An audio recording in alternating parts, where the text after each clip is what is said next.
It's a real pleasure to introduce Dr. Kelly Hunt for her presidential address. Hopefully I can get the next slide. Oh, there we go. So why are we members in the SSO? We get a lot out of the meeting. We come, we learn about cancer, we hear the latest research, and we try to advance the field. But possibly one of the greatest benefits of being an SSO member is that you get to interact with people who you normally wouldn't get to meet in your subspecialty. So I've had the real privilege of interacting with Dr. Hunt over the last 4 years. I tried to calculate the total amount of time that we've spent together, and I came up with about 170 hours of just video conferences. I don't know who took the picture in the center, but to me it summarizes our relationship. I try to say something funny, and then she says, "What are you talking about?" And some of the other people that we're getting to know quite well are on the right. So a brief summary, her CV is 120 pages long. Honestly, I only made it to about page 60. I couldn't take it anymore, but it's superb. So Memphis State University, majored in chemistry. Of course, she was summa cum laude. She went to University of Tennessee Medical School. Of course, she was AOA. She went and did general surgery at UCLA, and then everything after that has been Texan. She started as a surgical oncology fellow around 1994, and she's never left. She eventually rose to be chair of the Department of Breast Surgical Oncology. She's got numerous awards. I've just listed this more recent endowed chair, a distinguished chair that she's received. She's the recorder for the American Surgical Association. She's very active in clinical research. If you can remember the ACOSOG, she was chair of the breast committee. She was also on the board of directors for the Alliance Clinical Trials. She's either led or participated heavily in over 120 trials. She has over 600 articles. Her H index is 114, extremely unusual for a surgeon. So here she is resting peacefully as a baby, knowing that the work hour restrictions in surgery weren't going to happen until after she trained. She always dresses sharply, and here she is in a beautiful white dress with great shoes while she's playing with her tricycle and her wagon and throwing leaves around. This is a vintage picture of her. This is when she graduated from medical school, and she carried on this sort of sporty coif even into surgical fellowship. I don't know what year it ended. So I have numerous photographs of her, almost more than I have of my own family at this point. And pretty much I can tell she loves dogs. There was a slight mishap one day where she put her favorite dog in the washing machine, but the dog was okay until she put him in the dryer. So when this movie came out, Kill Bill Volume 3, she was fascinated with the character of Uma Thurman, and went on to sort of record a lesser-known film after this, Kill Phil. No one's been able to explain this photograph to me yet, but I'm sorry that Phil died. She's lectured all over the world, as you would expect. Here she is in Egypt. And this trip was going extremely well until she got arrested for defacing a national monument. She was sentenced to 6 months in a monastery where she had plenty of time for self-reflection to figure out how to advance the field of breast cancer. Her lovely family is here today. I guess everybody in Texas has to wear a red shirt. Here's a more recent photograph of her family. So my detectives dug up this email from 2010, and it's from her husband, Steve Swisher, and if you don't know, he's the head of surgery at MD Anderson. And he's listing just incredible descriptions of her, right? Thoughtful, loyal to family, beautiful, sense of humor, generous. And after I read this, I figured Steve must have done something really bad to have to write this email. I would just add to it, leader of her field, incredible role model, epitome of a surgical oncologist investigator. Now, last year, Dr. Hunt shared with me that her mother was quite disappointed when she decided to go into medicine. Her mother wanted Kelly to be a singer. And I just happened to have obtained a bootleg copy of one of her performances.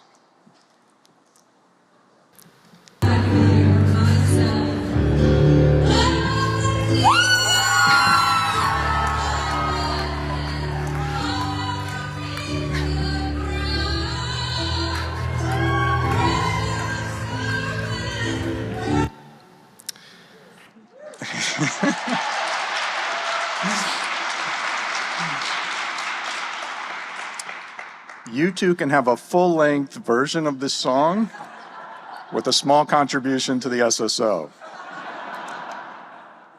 I'm never going to be able to hear the Lady Gaga version of this song again. So, Dr. Hunt, we're extremely happy that you chose surgery over singing. A star truly was born many years ago. Ladies and gentlemen, I give you our president, Dr. Kelly Hunt.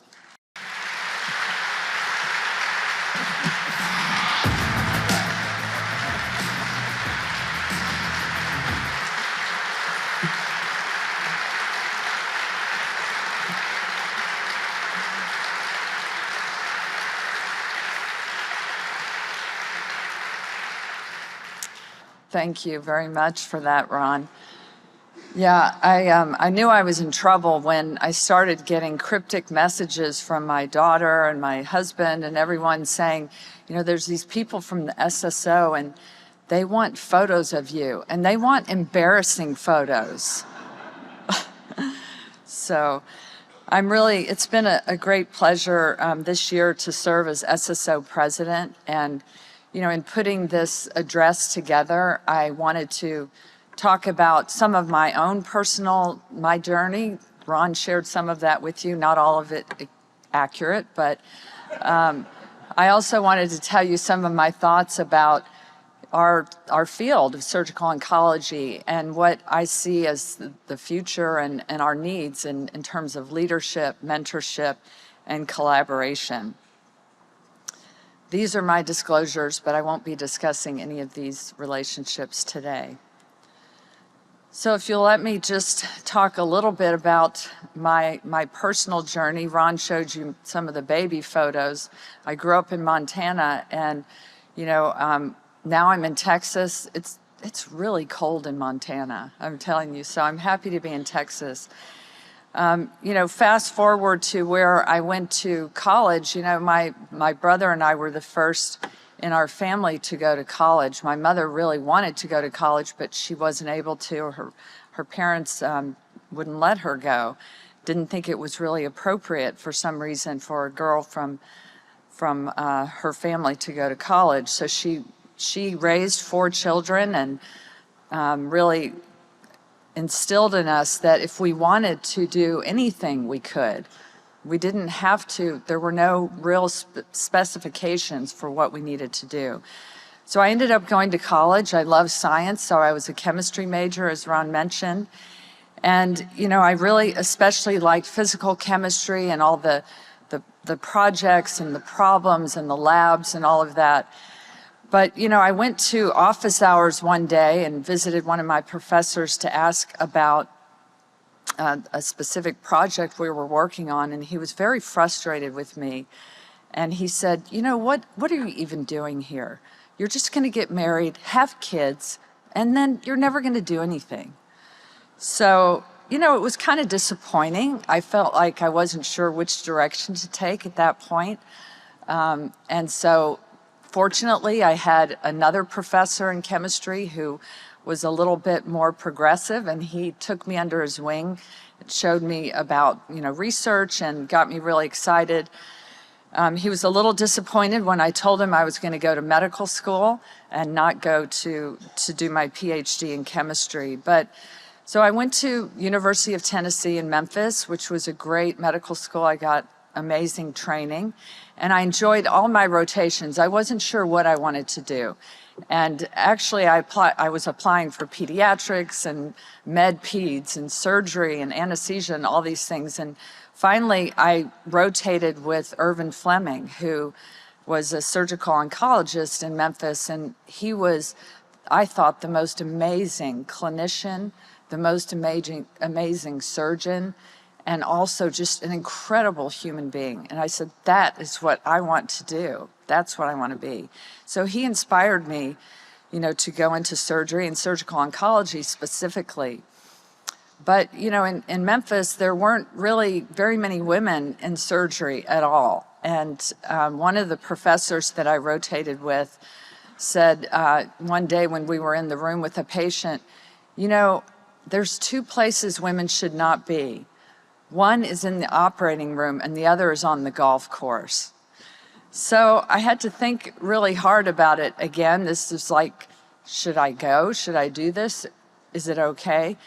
And, I persisted because fortunately there were some other individuals, some other mentors who, again, encouraged me to move forward. And so then I went to UCLA. Armando Giuliano, who's one of our SSO past presidents, was very welcoming when I interviewed there. Even though I had a very strong Southern accent, they had trouble understanding me in Los Angeles. But he encouraged me to rank UCLA highly, and I did. Ended up going there, which is where I met my husband, Steve. And, I had such incredible mentors there. Armando taught me how to write papers. I'd never written a paper. And so he wrote my first paper with me. And then I had many other amazing mentors there. Fred Eilber, who got me interested in sarcoma. Don Morton, who, as we all know, developed sentinel lymph node surgery, which really changed everything. Although, we didn't realize it when we were residents. He was first doing the animal models when I was in the lab working with him in tumor immunology. And then, he started doing clinical trials. And Don was just such an innovator, but he was always sometimes kind of clumsy. And so he would inject the blue dye into the dermis, ready to do one of those sentinel node procedures, and the syringe would flip off and he would have blue dye all over his face. And so as residents at UCLA, we thought we were so clever. And we said, that crazy blue dye stuff, is that ever going to be anything? Well, of course it was. But Don was really a great mentor. And then also Jim Economo, who taught me about molecular biology and really got me interested in running a lab. And I was so fortunate to benefit from his mentorship. So, multiple SSO presidents. So I'm really fortunate that they instilled in me all the principles of becoming a surgical oncologist. We had Steve and I went to Queens Medical Center and worked at the NIH for a period of time before we completed our surgical training at UCLA. And this was a great experience. We really learned how to become confident in our clinical skills, because when I would order a CT scan at night, like we always did at UCLA, they would say, no, we're not going to do a CT scan. You can't do that. So we had to just trust our clinical skills, and it was really a great experience. And then we decided to go to Texas and do fellowships. So Steve in thoracic, and I went to surgical oncology, where Dr. Balch, also SSO president, was the division head of surgery at the time. And I learned from so many incredible people while I was there, some of the faculty, now our president, Peter Pisters, Jeff Lee, Doug Evans, Merrick Ross, so many other, John Skibber and so many others taught me so much during my training. And I was fortunate that Rafe Pollack, who was the chair of surgical oncology, offered me a job and really I've had an amazing career since then. So just some thoughts about surgical oncology. You know, we definitely know that cancer is on the rise. And in 2019, the World Health Organization estimated that it's the first or second leading cause of death in 112 countries. GloboCan data from 2020, almost 20 million new cases diagnosed in 2020, 10 million cancer deaths. And cases are predicted to increase to 28.4 million in 2040. So this means we really have to work as a society to plan for this and to train more surgical oncologists. So what's important for us is to understand that, you know, there's a lot of advances in oncology. You know, we've seen all the advances in some of the targeted therapies like Dr. Chiamarsi showed us in her talk today. And some of the immunotherapies, just mind-blowing. But surgery is still going to be important. So in this global map, in the top it shows that the dark blue is where cancer cases that required an indication for surgical treatment in the management of cancer. And what you can see is that by 2040, in the green, dark green is where we're going to see across the globe a marked increase in the need for surgical oncologists to treat cancer. And in the graphic on the right, what the red bar shows is the percentage of cases, of increase of cases that will need surgical management of cancer treatment by 2040. And you can see it's anywhere from 10 to 65% increase across all of these disease sites. So surgical oncologists are very important, and we definitely need to prepare. You know, right now we've got a lot of great things that we're doing, but the onslaught is coming and we need to be prepared. So the first thing I wanted to say is a call for leadership. And I love this quote from the French poet who said, "If you want to build a ship, don't drum up the men to gather the wood, divide the work and give orders. Instead, teach them to yearn for the vast and the endless sea." So leadership training is something that we've heard from our membership as we were developing our strategic plan, that people want more leadership training. And I love this from Adam Grant, who talks about the 5 styles of leadership. You know, the cult leader who says, "I'm always right." The politician says, "They're wrong, we're right." The contrarian, "You're all wrong." The critical thinker, that might be wrong. And then the scientist, "I might be wrong." And I would submit that we all need to think like scientists in order to provide leadership for our field. Now, Adam Grant did say that that this did not apply to his spouse in terms of, you know, when I'm always right versus they're wrong. So my first sort of opportunity to provide leadership was through the American College of Surgeons Oncology Group, or ACOSOG. And, you know, Sam Wells called me one day. He's also an SSO past president.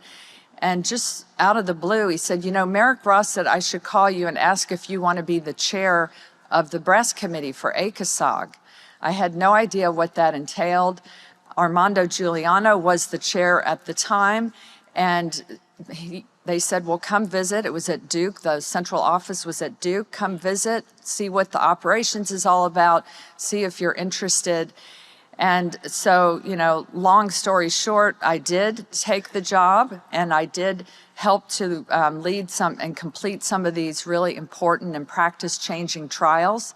The thing that Armando didn't tell me is that when I took over, that the new grant was due in 4 weeks. Next time I'll ask a few more questions before I accept the job. But, you know, we were able to really initiate some very important trials, especially neoadjuvant trials, which I think is a great space for surgical oncologists, collaborating with the rest of our team members and oncologists. And these are just some of the trials that we were able to publish. As you know, the NCI reorganized the cooperative groups, and so we merged with CALGB and NCCTG to form the Alliance for Clinical Trials in Oncology, and we've been able to continue to publish some important trials with that group. So very, very important work with hundreds and thousands of people, especially patients who are participating in these trials, to really advance the field. And what I've seen is that in cancer care, breast cancer care specifically, we've had all these new therapies. If you look at the bottom of this timeline, once we understood the different types of breast cancer, and now we have all of these different types of therapies, CDK4/6 inhibitors, PARP inhibitors, immunotherapy, we're seeing improved outcomes that are just really so different from what I experienced as a resident and a fellow when we were just doing modified radical mastectomies and really didn't have good biologic understanding. But now, sentinel node surgery was introduced in the 1990s. We started doing this in more advanced disease and doing targeted axillary dissections. But now we're talking about, do we really even need to do any lymph node surgery at all? And that's a big debate because, of course, that's something that as surgeons, we like to talk about lymph nodes quite a bit. So I'm sure we're going to be talking about that for a long time to come. But just, showing that as surgeons, we have to modify the way that we implement our surgical treatments as the field is moving and understanding the biologic underpinnings and how these other therapies impact our patients as well. So as I said, we were in ACOSOG. I worked with Heidi Nelson and many other great leaders that helped to initiate and complete some very important trials. In the Alliance for Clinical Trials, I was able to work with Monica, Cliff Hudis, Eric Weiner, Bruce Hafty, and others to also do some important trials.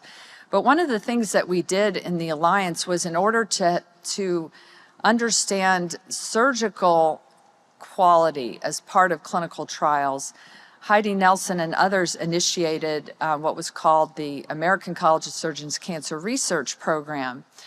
And Heidi started this saying, we really need to make sure that as part of all clinical trials, that there's good surgical quality. And we realized that, this from going back and looking at some of the medical oncology trials where you really didn't have information about what happened in the surgical management of those patients, and you couldn't really understand the different components of care.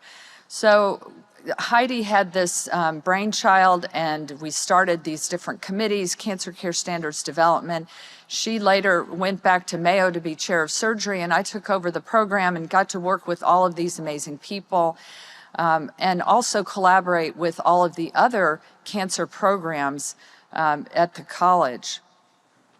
And so we started to focus more on not just our typical way that we identify quality and errors in surgery, our M&M conferences, looking at our NISQIP data and so forth, but trying to understand the complexity of surgery and oncology today, and looking at evidence-based standards for our treatment, just like we do for medical treatments, radiation oncology.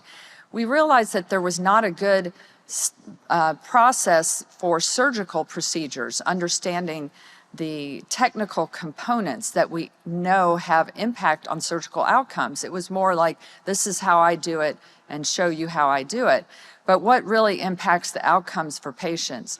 So this is where we started working on the operative standards for cancer surgery and using the evidence base out there to understand the technical, critical elements of an operation that are associated with oncologic outcomes. This was done by hundreds and hundreds of surgeons and statisticians who worked with us on developing these manuals that provide the critical elements for different operations, from skin to skin, what happens in the operating room, and also helping to understand how to document that. And we also defined key questions along the way where there were many controversies that we couldn't completely agree on. And so this is where we could initiate future clinical trials. So we were publishing books, and these show the 3 volumes here.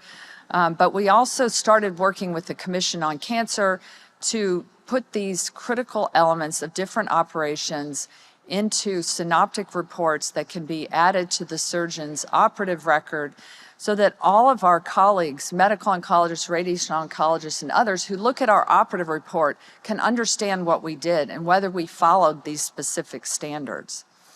We now have a new program that just started a couple of years ago, the Cancer Surgery Standards Program, which Matt Katz and I had the pleasure of starting out under the leadership of Heidi Nelson. It's now being led by Matt and Tina Heiken, and you can see all the leaders here of the different committees. And we've shifted from publishing books to now publishing protocols that include the evidence base for why we do different parts of operations for different disease sites, and also how to document that so that it can be, we can collect the data and we can look at it and understand how we're doing and how we might improve. So fortunately, we had some champions at the college that helped us take these operative standards to the Commission on Cancer. And actually now there are 6 operative standards that are included in COC accreditation, and this is for over 1,400 hospitals across the US.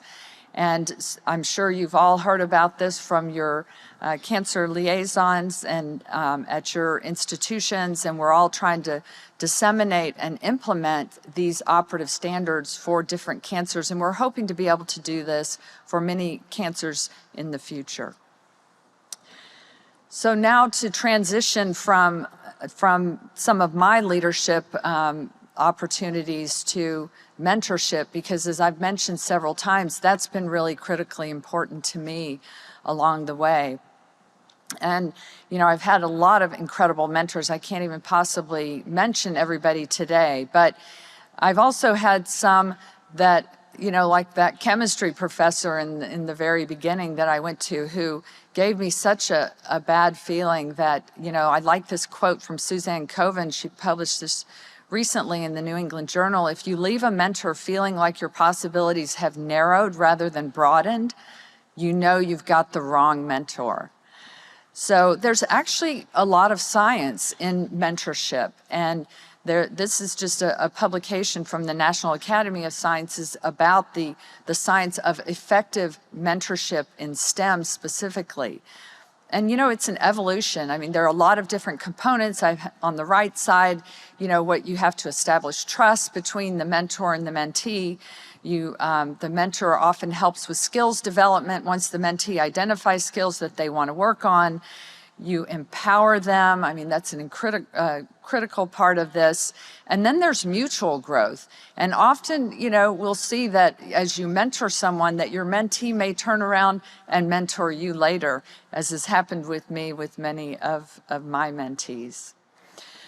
This is, I think, a great book for those who are looking at mentorship and how they can develop the people that are working with them. This book is called Multipliers, How the Best Leaders Make Everyone Smarter.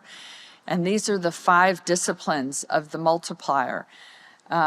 Attracting and optimizing talent, creating intensity that requires best thinking, extending challenges, debating decisions, instilling ownership and accountability.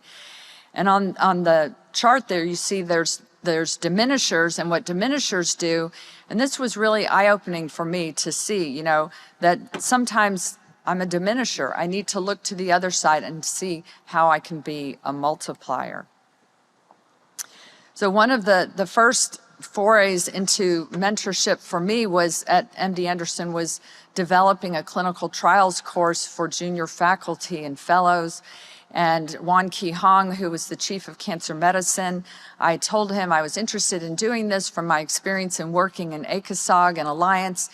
And he and Patrick Hu said, go ahead, Kelly, do it. So we modeled it after the AACR ASCO course. But this was specifically for MD Anderson because we had different processes and procedures, and we developed this off-campus retreat where we brought in senior investigators with junior investigators and helped them write protocols. And this was really incredibly impactful, and many of the surgical oncology faculty who you know as leaders in SSO actually developed trials in this, and then Matt Katz took it and developed it for our fellows, and it's now given each year to our fellows in surgery at MD Anderson.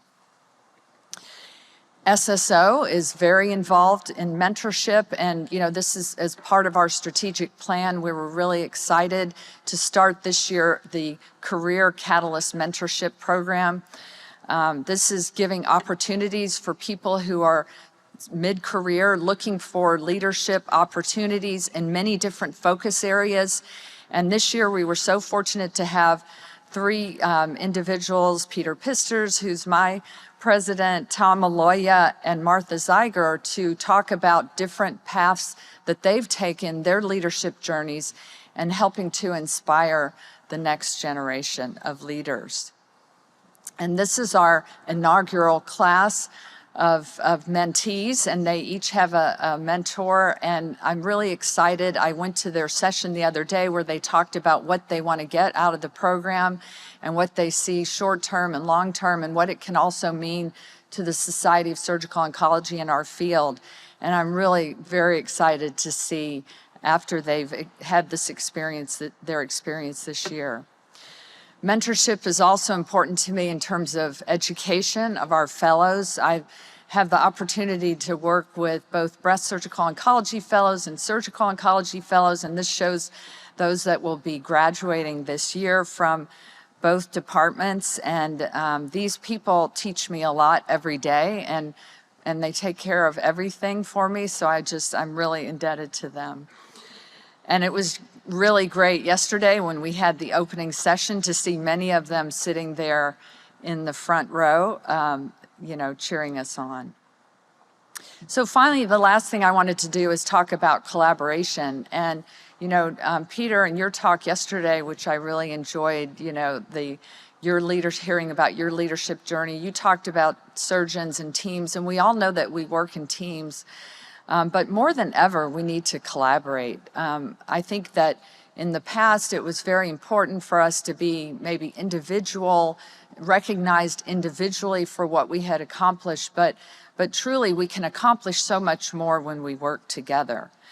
So there's actually a lot of science about collaboration and team building, and this just is something that was published in the Harvard Business Review about the 4 different components of a team: the pioneers, the integrators, the drivers, and the guardians.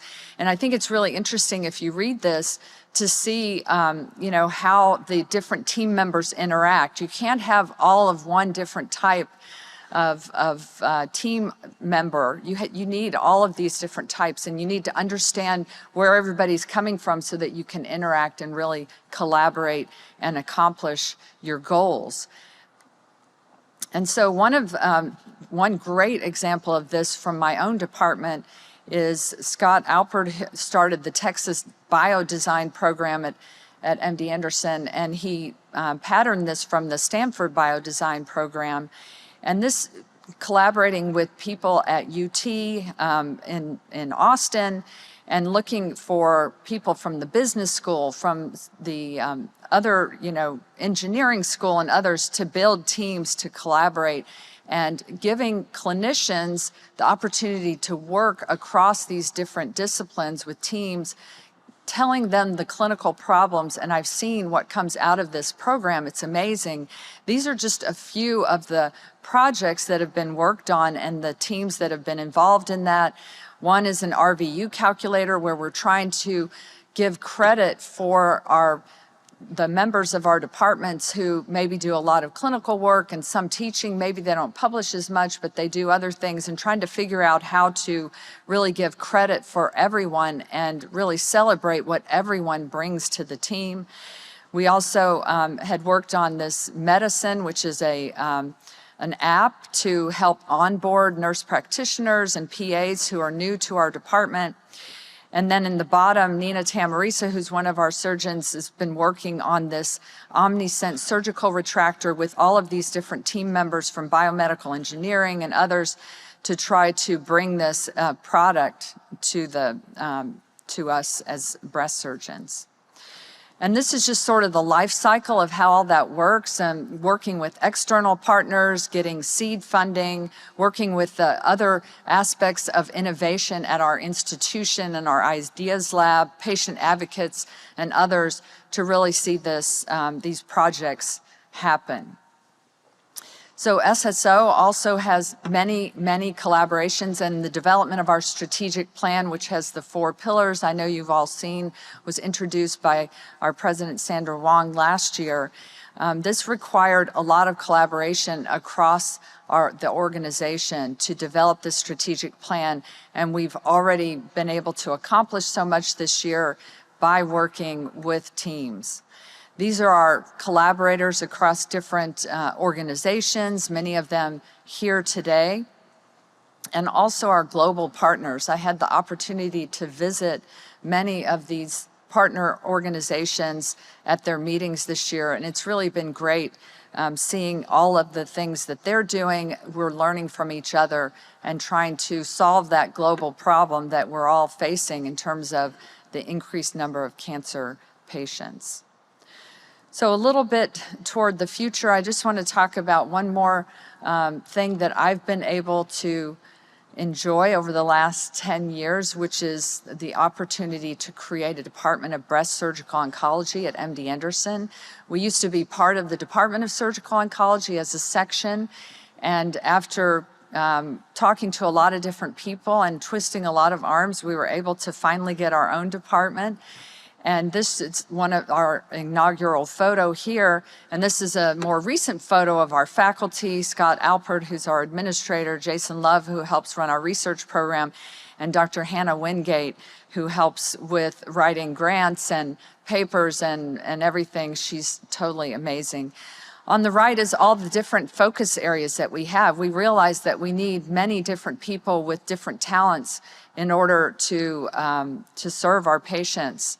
And so this just shows our org chart here and some of the people that are leading the different efforts. But I have to acknowledge that we have many institutional leaders in our department too. Abigail Caudill, who's now Vice President for Procedural and Therapeutic Operations at our entire institution. Richie Ehlers, who helps to direct the Houston area locations. And Funda Merrick-Bernstam, who you heard from yesterday, who runs the Phase 1 program, which is the largest in the world. And we're fortunate to have so many other leaders within our department who are working hard to advance our mission.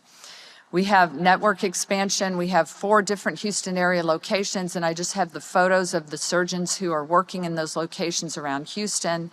And then also many partners across the U.S., and Henry Cure helps to lead that breast cancer network program across the U.S. We partner with our advanced practice providers. They really deliver first-class care. They are definitely our partners, and I'm so thrilled to have partners like Allison Locke, who works with me in the outpatient setting, and Nikita Rajkot, who works with me on the inpatient setting for the sarcoma patients. Henry Cure helped to start our fellowship program, which started in 2000, and we've since graduated 73 graduates. Medaget Tashomi took over from Henry, but she recently took a new opportunity at UCLA, so we now have Puneet Singh and Matt Petrowski leading that program. We have incredible basic and translational investigators in our department who are doing all kinds of amazing work, and I don't have time to talk about all of their work today, but just to show you some of their recent publications from the group. And then you heard a little bit from Dr. Chiamarsi about the Key Hunt Lab. I have a joint appointment in experimental radiation oncology, have worked with her and on cyclin E, which many of you have heard me talk about, low molecular weight cyclin E, and how it is important in breast cancer. We've been able to partner with pathologists like my colleague, Dr. Sahin and Dr. Caracas, to develop immunohistochemical assays, because doing Western blots on tumor samples from the OR is not very straightforward. But we know that this low molecular weight cyclin E is an important prognostic factor in breast cancer, and we're working on developing therapeutics specifically targeting this. This is the Key Hunt Lab, including some summer students, and really it's been a joy to be part of that group. And just in the last few minutes, I want to mention that, I'm still part of surgical oncology. It's a well-kept secret that I am also a sarcoma surgeon, and I get to work with all of these amazing faculty and all of the fellows who are just tremendous. And these are my partners in sarcoma, and they're just doing incredible work led by Chrissy Rowland. And yesterday I got to hear Chrissy deliver her Clinical Investigator Award talk, and then Emily delivered her Young Investigator Award talk. So the future is bright. I also have some collaborations with many others investigating rare tumors. This is on breast implant-associated anaplastic large cell lymphoma, which lymphoma is not typically a surgical disease, but in this case it is. And we've worked with the American Association of Plastic Surgeons to develop guidelines for this rare disease and how it should be managed. So, this is my more recent journey, lots of different studies, publications. And here we are in 2024 at SSO.